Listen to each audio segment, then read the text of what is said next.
જાફરાબાદ નગરપાલિકાની ચૂંટણીમાં ભાજપ પેનલનો થયો ભવ્ય વિજય. ભાજપના ધારાસભ્ય હીરાભાઈ સોલંકીના ગઢમાં ફરી ભાજપનો ભવ્ય વિજય થયો. ચૂંટણી પહેલા ભાજપના 16 સભ્યો બિનહરીફ થયા હતા. નગરપાલિકાના 12 સભ્યોની ચૂંટણી યોજાઈ હતી. તમામ 28 ઉમેદવારોનો થયો ભવ્ય વિજય.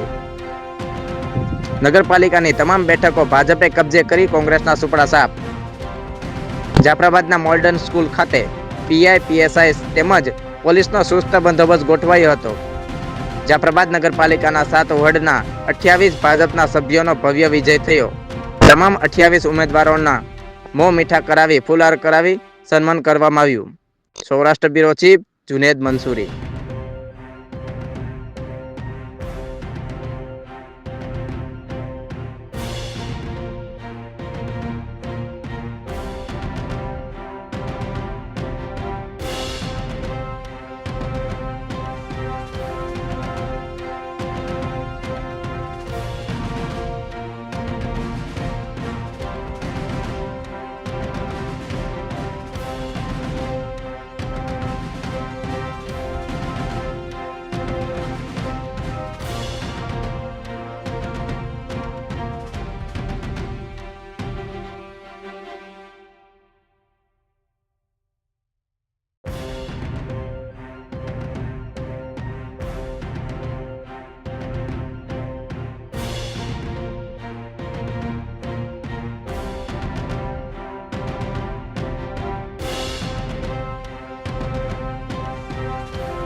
આપનું નામ?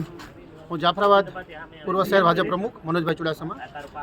ભારતીય જનતા પાર્ટીના શાસનમાં જો કે ગયા વખતે બિનહરીફ થયેલી જાફરાબાદ નગરપાલિકાએ ખૂબ વિકાસના કામ કર્યા છે અને એના આધારે એને અનુસંધાને આજકાલે પણ પબ્લિકે જાફરાબાદની જાહેર જનતાએ થામી લીધું હતું કે ભાજપ સિવાય વિકાસના કોઈ કામ થવાના નથી અને આજકાલે પણ બિનહરીફ થવા દીધું, પણ કોંગ્રેસને એક લડવાની જે ધગજ હતી એ લડી લીધું અને અમે ત્યારે પણ કીધું હતું કે અમે કોંગ્રેસને ક્લીન સ્લીપ આપશું.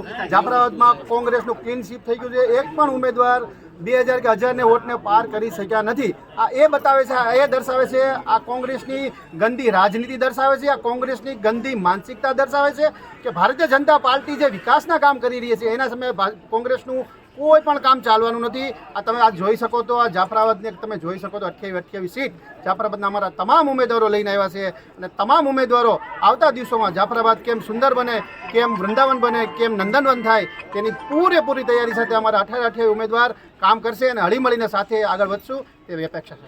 સમાજ પટેલ મનહર બારિયા.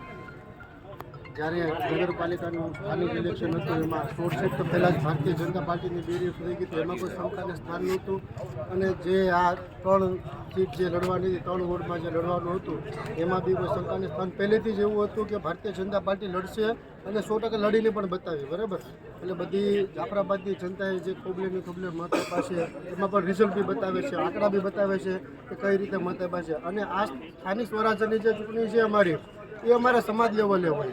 સમાજ લેવલે કેમ કે કોળી સમાજમાં પણ બિનહરીફ ચૂંટણી, અમારી બધી સીટો બિનહરીફ અને ખારવા સમાજમાં બિનહરીફ, ઓલમોસ્ટ બિનહરીફ જ હતું. બરાબર, એટલે સ્થાનિક સ્વરાજની ચૂંટણીમાં સમાજ લેવલે અમે લોકો સાથે મળી અને જાફરાબાદનો કેવી રીતે વિકાસ થાય એ ધ્યાને રાખીને અમે સૌ હારે મળીને વિકાસ કરીએ છીએ. આપનું નામ? કનૈયાલાલ ગાંડાભાઈ સોલંકી, પટેલ ખારવા સમાજ પ્રમુખ શ્રી ખારવા સમાજ બોર્ડ એસોસિએશન.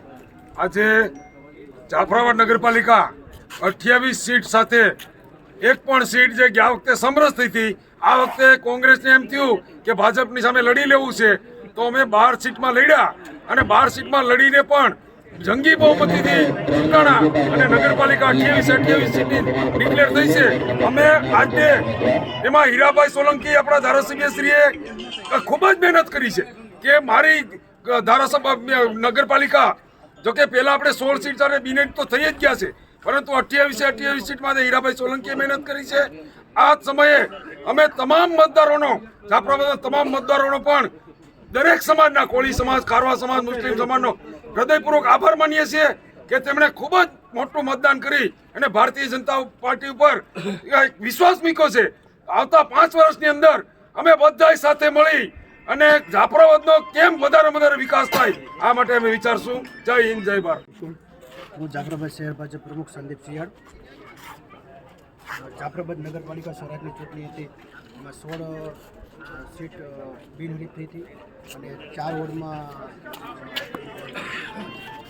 10 સીટની ઉમેદવાર હતા, 12 ઉમેદવાર હતા અને જંગી બહુમતીથી ચૂંટ્યા છે. એ બદલ જાફરાબાદ શહેરજનોનો હું આભારી છું.